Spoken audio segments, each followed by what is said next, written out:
Ang kulto sa Bacara. Sa isang liblib na bayan sa Hilaga, sa Bacara, Ilocos Norte, isang kakaibang alingaw-ngaw ang nagsimula kumalat sa mga tao. Ayon sa mga matatanda, isang makapangyarihang kulto ang kumikilos sa mga anino ng gabi. Isang kulto na may layuning magbalik loob sa isang sinaunang Diyos ng kadiliman. Ang Diyos na hindi matanggap ng tao at ayaw makita ng buhay. Si Pedro, isang batang lalaking masigasig sa paghahanap ng mga kwento, ay nakarinig tungkol sa kultong ito mula sa isang matandang manghuhula na nakatagpo niya sa isang piyesta sa bayan. Huwag mong hanapin ang kulto, anak. Kapag nahanap mo sila, baka hindi ka na makabalik, sabi ng matanda na may takot sa mga mata. Ngunit hindi nakinig si Pedro.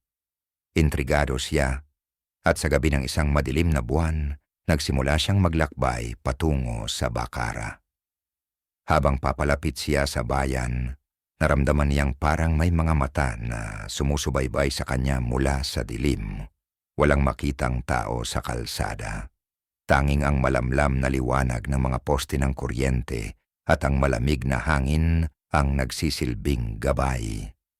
Dumating siya sa isang abandonadong simbahan sa dulo ng bayan. Ang simbahan ay matagal nang hindi ginagamit at ang mga pader nito ay puno ng mga itim na mansa at mga misteryosong simbolo. Doon, sa ilalim ng altar, natagpuan ni Pedro ang isang lihim na pinto na humahantong pababa sa isang madilim na silid.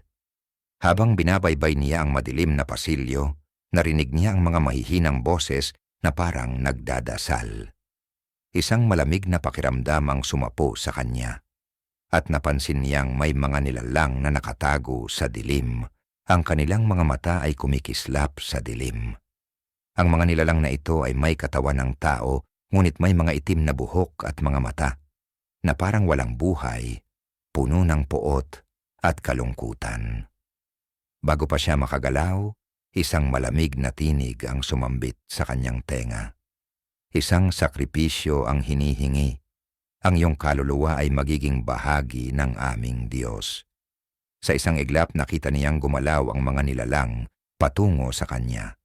Ang kanilang mga kamay ay naghahabol, naghahanap ng kanyang buhay. Ang kulto ng Bacara ay tunay at si Pedro hindi na muling nakalabas mula sa dilim ng simbahan.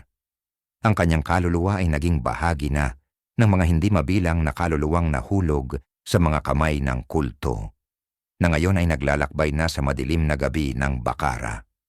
Hanggang ngayon, ang mga tao sa Bacara ay nagsasabing, sa tuwing may dumaan na estranghero, ang mga mata ng mga nilalang mula sa kulto ay muling kumikislap, naghihintay ng bagong kaluluwa para makumpleto ang kanilang ritual.